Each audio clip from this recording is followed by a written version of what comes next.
প্রিয় সাংবাদিক ভাই ও বোনেরা, যথাবিনীত সম্মানপূর্বক বিনীত নিবেদন এই যে আমি আজম 50-এর পক্ষ নিয়ে স্বাক্ষরকারী মোহাম্মদ আজিজুল ফকিরের পক্ষে বয়ান করিতেছি।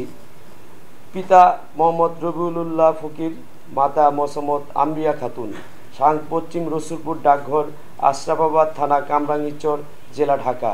সংবাদ সম্মেলনে জানাইতেছি যে আমার চাচা আজম মালয়েশিয়া প্রবাসী। তার মালয়েশিয়ায় ব্যবসা প্রতিষ্ঠান রয়েছে 25 বছর যাবৎ। উক্ত ব্যবসা প্রতিষ্ঠান থেকে চাকরিরত অবস্থায় মোহাম্মদ সোহাগ 30, পিতা আব্দুল সাত্তার শেখ, মাতা মোসাম্মদ জয়নব বেগম, সাং কালিন্দি খেলার মাঠ, কেরানীগঞ্জ মডেল, জেলা, ঢাকা।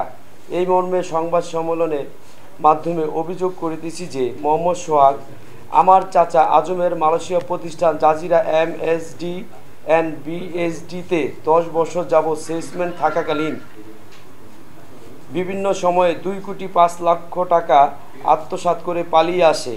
পরবর্তীতে সময়ে সালিশ ব্যবস্থার মাধ্যম দিয়ে উক্ত টাকা থেকে সোহাগের আম্মা 32 লক্ষ টাকা পরিশোধ করেন। ব্যাংকের মাধ্যমে 22 লক্ষ টাকা আর 10 লক্ষ টাকা সে ক্যাশ দিয়েছে। 32 লক্ষ টাকা সে আমাদের দিয়েছে। সোহাগের আম্মা নিজেই স্বীকার করেন এবং আমিও স্বীকার করি যে 32 লাখ টাকা পেয়েছি। এরপরে টাকা না দিতে অস্বীকৃতি জানালে আমরা যখন এলাকাবাসীর মাধ্যমে টাকা উদ্ধারের চাপ সৃষ্টি করি, ঠিক তখনই সোহাগের পরিবার আমার চাচা সহ আমার পরিবারের সকলের নামে উল্টো বিভিন্ন মিডিয়ায় অপপ্রচার চালায়। সম্প্রতি কেরানীগঞ্জ মডেল থানায় মিথ্যা একটি মামলা দায়ের করেন অপহরণ। সোহাগের আম্মা জয়নব বেগম। উক্ত বিষয়ে আমার চাচা আজমের পক্ষে কেরানীগঞ্জ মডেল থানায় একটি অভিযোগ দায়ের করি এবং আইনি সহায়তা চেয়ে হিউম্যান রাইটস রিভিউ সোসাইটি মানবাধিকারে একটি লিখিত অভিযোগ করি চেয়ারম্যান বরাবর। এবং মালয়েশিয়া সংশ্লিষ্ট থানায় 3টি মামলা রয়েছে এবং ব্যাংক স্টেটমেন্ট একাধিক অনলাইন মিডিয়ায় নিউজ প্রকাশিত কবি সংযুক্ত। প্রিয় সাংবাদিক ভাইয়েরা, আপনারা জাতির দর্পণ, আপনাদের কাছে আমার দাবি উক্ত ঘটনার রহস্য উদ্ঘাটন করে ইলেকট্রিক মিডিয়া সহ পত্র পত্রিকায় নিউজের প্রকাশের অনুরোধ রইল এবং এই অর্থ আত্মসাতের ফলে আমার চাচার পরিবার আজ চরম দুর্দশার মধ্য দিয়ে দিন কাটাচ্ছে। এই অর্থ আমার চাচার পরিবারের একমাত্র অবলম্বন ছিল। আমরা অবিলম্বে এই ঘটনার সুষ্ঠু তদন্ত এবং আত্মসৎকারীকে আইনের আওতায় এনে দৃষ্টান্তমূলক শাস্তির দাবি করছি। এই আপনার এখন উল্টো একটা অপহরণ মামলা দিয়েছে, আর এই 2,05,00,000 টাকা সে মালয়েশিয়া থেকে এনেছে এবং তার মার অ্যাকাউন্টে আপনার 96 লক্ষ টাকা ডাচ বাংলায় সম্ভবত ডাচ বাংলায় পাঠিয়েছে। হ্যাঁ, ডাচ বাংলা ব্যাংকে। এবং ওর বোন যে হালিমা আছে, হালিমার অ্যাকাউন্টে পাঠিয়েছে। ওর বেতন ছিল যে চাচা শ্বশুর ওখানে যখন সে চাকরি করতো সেলসম্যান হিসাবে, তার বেতন ছিল 1500 রিঙ্গিত, যা বাংলা টাকায় আপনার 37,500 প্লাস। এখন আমার প্রশ্ন হচ্ছে, সে কি আলাদিনের চেরাগ পেয়েছে নাকি? এই যে মালয়েশিয়াতে যে কাকার লাইসেন্স প্রাপ্ত প্রতিষ্ঠান, সেই ডকুমেন্টগুলো আমাদের কাছে আছে। হ্যাঁ, এই যে জাজিরাতে, এবং এ বিষয় নিয়ে বিভিন্ন মিডিয়াতে পত্র পত্রিকায় নিউজ আসছে এবং ব্যাংক স্টেটমেন্ট যেটা ওর মা ও যে মালয়েশিয়া থেকে 10,000 করে রিঙ্গিত পাঠাইছে, সেই ডকুমেন্টগুলো আমাদের কাছে আছে। হ্যাঁ, এই যে ডকুমেন্টগুলো, ব্যাংকের স্টেটমেন্টগুলো।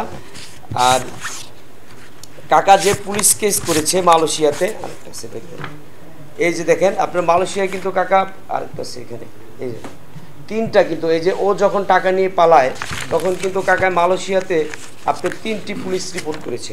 সেই ডকুমেন্টটা আমাদের কাছে আছে এবং আপনাদের দেখাচ্ছি। এই যে 3টি কিন্তু পুলিশ কেসের কাগজ আমাদের কাছে আছে। হ্যাঁ, এই 3টি কাগজ কিন্তু মালয়েশিয়া যে কাকা টাকা আত্মসাৎ করেছে সেই ডকুমেন্টটা মালয়েশিয়া পুলিশ কেস হয়েছে। এখন ও ওখান থেকে পালাইছে।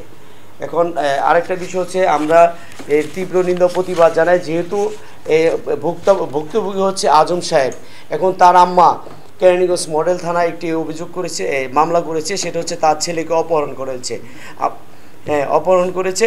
কিন্তু এই বিষয়ে এই মিথ্যা মামলার এবং এই মিথ্যা নিউজের তীব্র নিন্দা ও প্রতিবাদ জানাচ্ছি। হ্যাঁ, করোনার সময় যখন আপনার বাকি পড়েছিল তখন সে আপনার বিশ্বস্ততা, যেহেতু আমার চাচা শ্বশুরের বাড়ি আর হচ্ছে ওই যে সোহাগের এলাকাটা জাজিরাতে একই এলাকায় পাশাপাশি আর কি।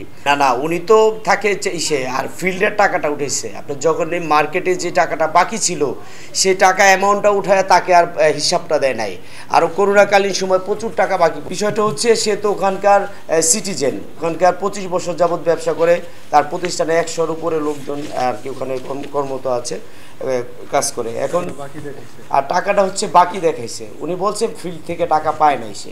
সকলে ভালো থাকবেন, সুস্থ থাকবেন, আসসালামু আলাইকুম।